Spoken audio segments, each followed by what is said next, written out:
endured unspeakable suffering under the shadow of occupation, settler colonialism, and apartheid. The ICJ's decision shines a light on the truth that has been obscured by political maneuvering and willful ignorance. Yet the true measure of justice will be seen not in the proclamation of law, but in its enforcement. Over and over, we've been forced to confront a damning reality. The United States has played a central role in enabling Israel's genocidal campaign in Gaza and its broader occupation of Palestine. Our tax dollars fund the bombs that rain down on Palestinians. Our political leaders offer unwavering support to a regime that systematically oppresses and brutalizes an entire people, now recognized by international law. For Congress to allow a war criminal like Bibi to enter the halls of our legislative chambers, let alone our country, is nothing short of...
Let's go!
Jenin, in Nablus, in Ramallah, in Jaffa, in Haifa, in Kizan, in Beit Lahem, in Mashhad, in Jericho, and in Quds, and all Palestinians in refugee camps and in exile.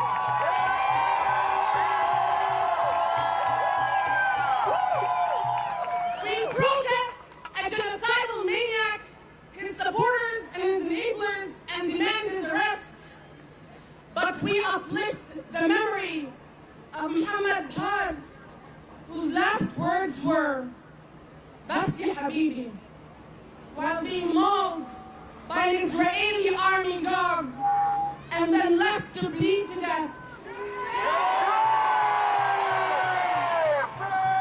And we uplift the memory of Hind Rajab, of Sidra Hassoune, and the tens of thousands of Palestinian children killed by the Zionist entity over decades.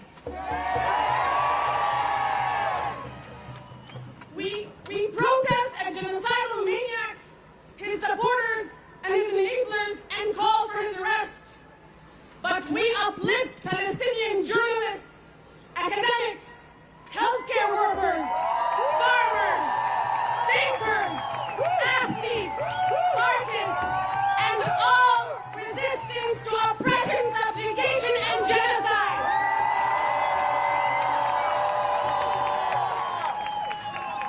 We uplift the memory of our Ghassan Kanafani, our Najil Ali, our Fatwa Duqan, our Shireen Abu Aqleh, our Rifat al-Arid.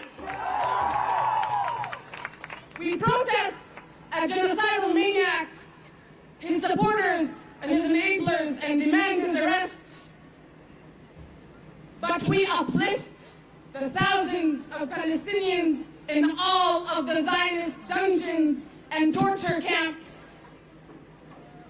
Let's make sure they hear us when we say, we don't ask permission to end genocide.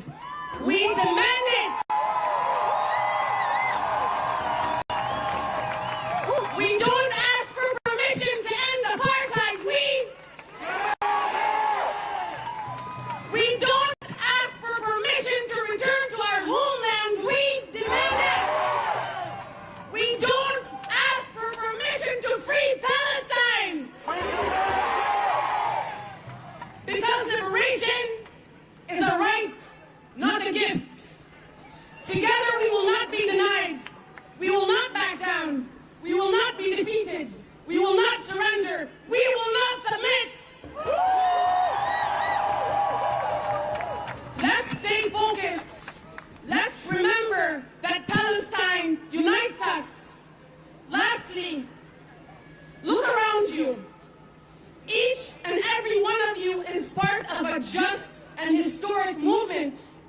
And it's called a movement because it can't be stagnant. It has to continue. Take care of yourselves and each other, because togetherness and justice is more powerful than any other weapons. So while we are here powerfully together, let's remember and let them hear us in Gaza, in Palestine, and in every room and chamber in Congress when we say, free, free Palestine! Free, free Palestine! Free, free Palestine!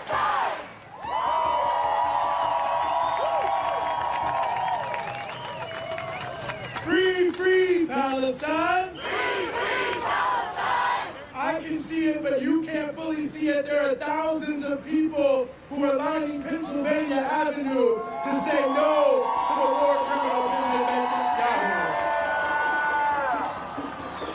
So if you're off on the sides and the sidewalks, if you can, fill into the street so we have the greatest possible manifestation for all of those who want to take photos, so we can see the sea of humanity that has come here to stand with the Palestinians today.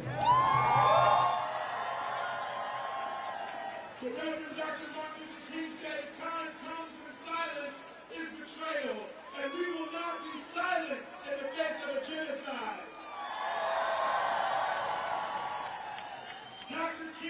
spoke those words at Riverside Church in New York City.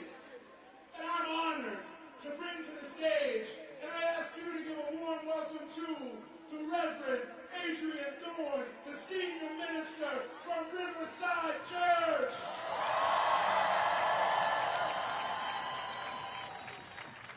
Good morning, good morning. We're so grateful to be here with you. We organized 9 busloads of believers of many faiths to be here today to stand with you. To stand with you against death and to proclaim life. To stand against destruction and proclaim peace. To stand against the United States Congress welcoming Benjamin Netanyahu and to proclaim there is another way. Shame. Shame. Shame. There is no place in this land of the free and home of the brave for a war criminal to speak to the most powerful people in our nation. There is no place for Netanyahu, for whom the International Criminal Court issued an arrest warrant to address Congress and beseech our government for our tax dollars to add to a death toll already exceeding 40,000 human lives. Shame.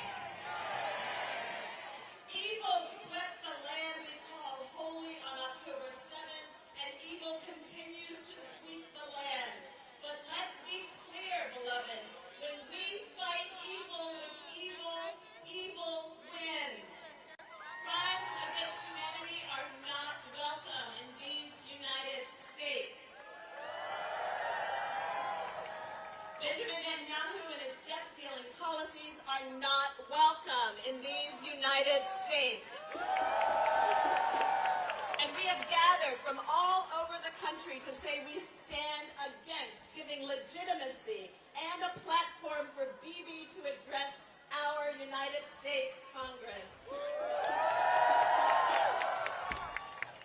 As followers of Jesus Christ, the Riverside Church grounds our justice belief in an understanding that all people are made in the image of a loving God, regardless of how they name God or if they name God at all. We refuse to pick one baby over another baby. We refuse to pick one grandpa over another grandpa. We condemn Islamophobia. We condemn anti-Semitism in all their hateful manifestations. We honor life, and we mourn all those killed in this ongoing brutality. I offer these words today for the freedom of our siblings in the Holy Land, as well as for our own freedom. In the words of Angela Davis, if Palestine can be free, then we all can be free. The Riverside Church in the city of New York calls for the release of all hostages, calls for the release of all prisoners being held in Israel without cause, calls for an immediate and adequate aid distribution to Gaza, and an immediate, just, and permanent ceasefire. We encourage all people of faith and all lovers of life to do the same. Amen. Free Palestine! Free Palestine!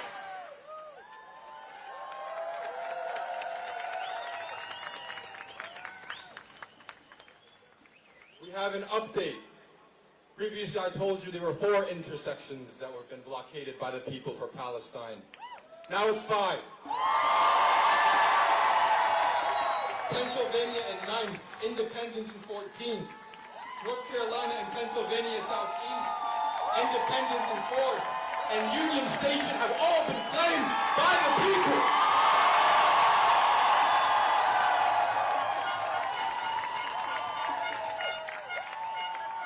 All I'll say is stay tuned.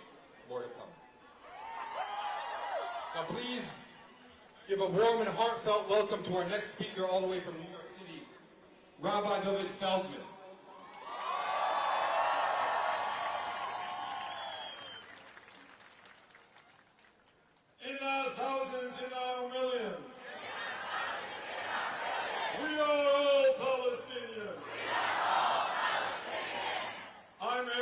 contingent of the rabbinic community, rabbis, scholars, and students from the New York, New Jersey area.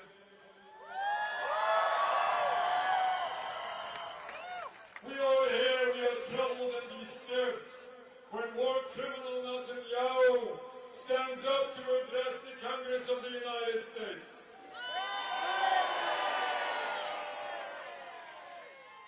He comes here supposedly representing all Jews and claiming that the Jewish religion supposedly condones his movement and the actions it carries out.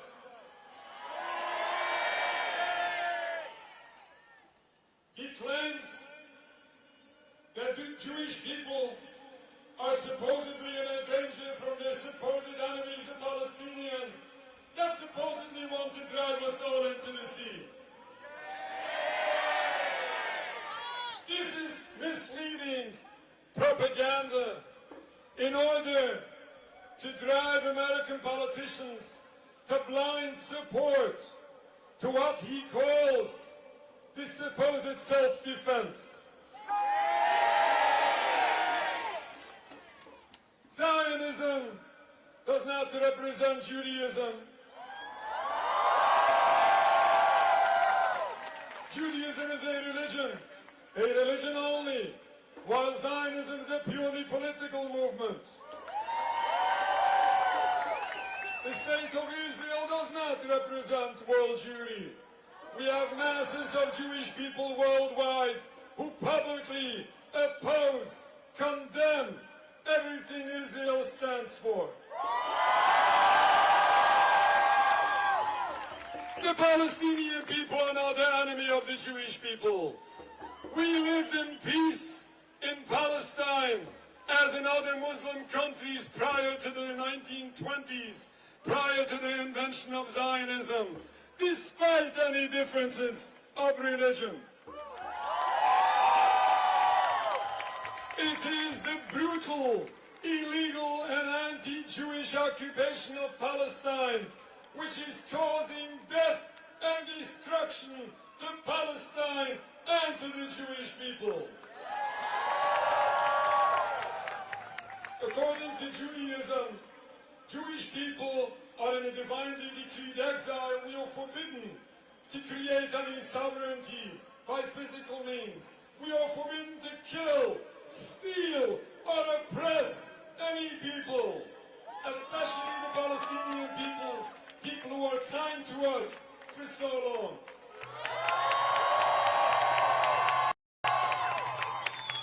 We condemn the movement of Zionism. We condemn Netanyahu when we say, your blood is covered, your hands are covered in blood. If we truly want to see a better future, we must understand and realize what is the root cause to the problem. It is the occupation of Palestine which is destroying everyone involved. Certainly we need a permanent ceasefire, but a ceasefire is way not enough.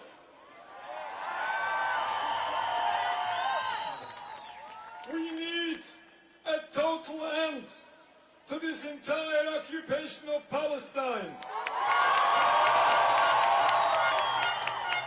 And then, and only then, we can hope to see once again that historic peace be in the future, God willing, inshallah. Thank you very much.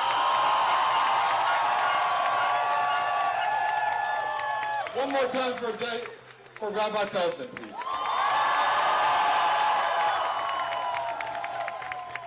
Now, previously I told you there were 5 intersections that were taken. Let's add one more.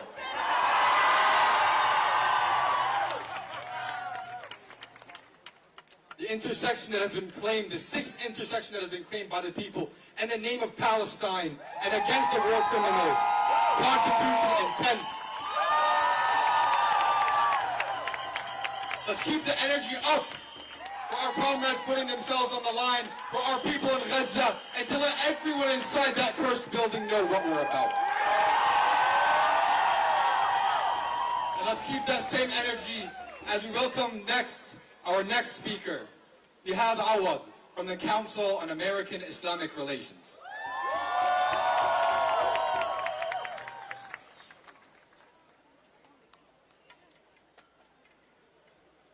Assalamu alaikum. I know it's a sad day in American history. You know why? Because there is a war criminal in town.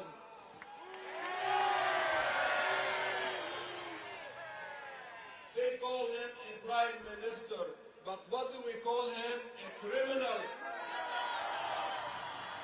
A criminal is at loose on Capitol Hill. Shame on our Congress, on the leadership. Instead of getting his testimony today, he should be delivered to The Hague to give his testimony about his war crimes in The Hague.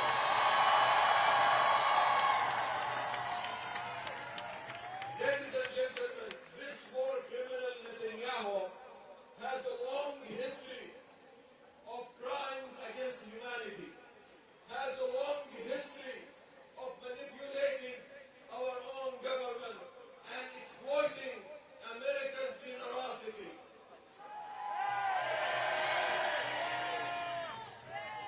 For the past 30 years, he has been actively manipulating our government to conduct wars in Iraq, and we see the results of devastating war on Iraqi people and the Iraqi land, and even our own economy here in the United States.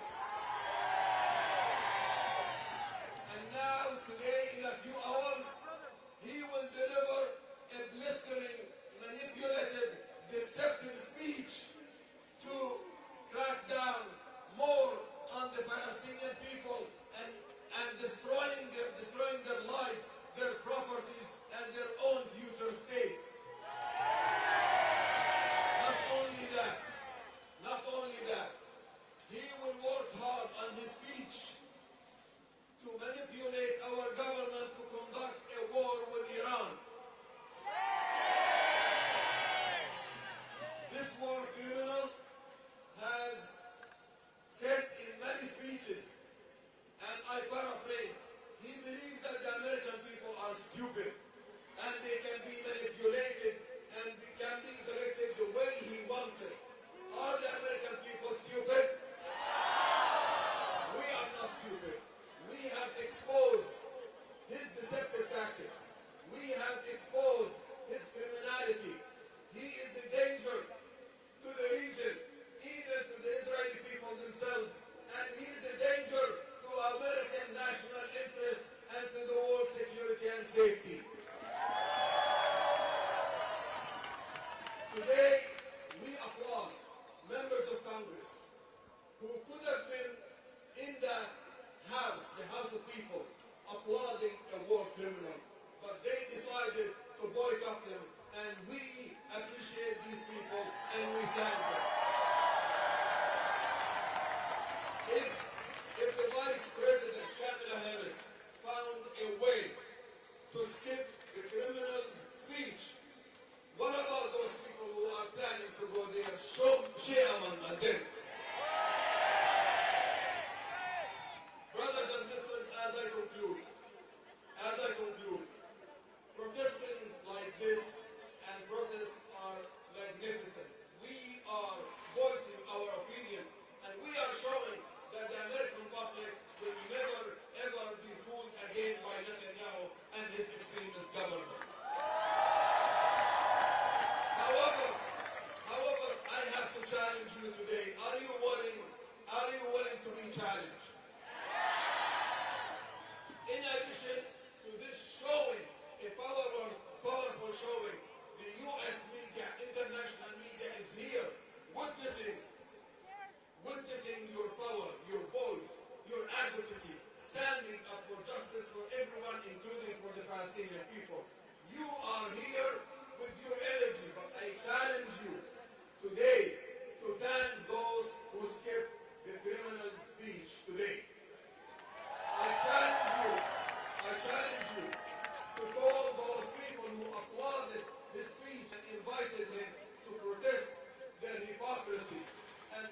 legalization of criminal war and the devastating war against the Palestinian people.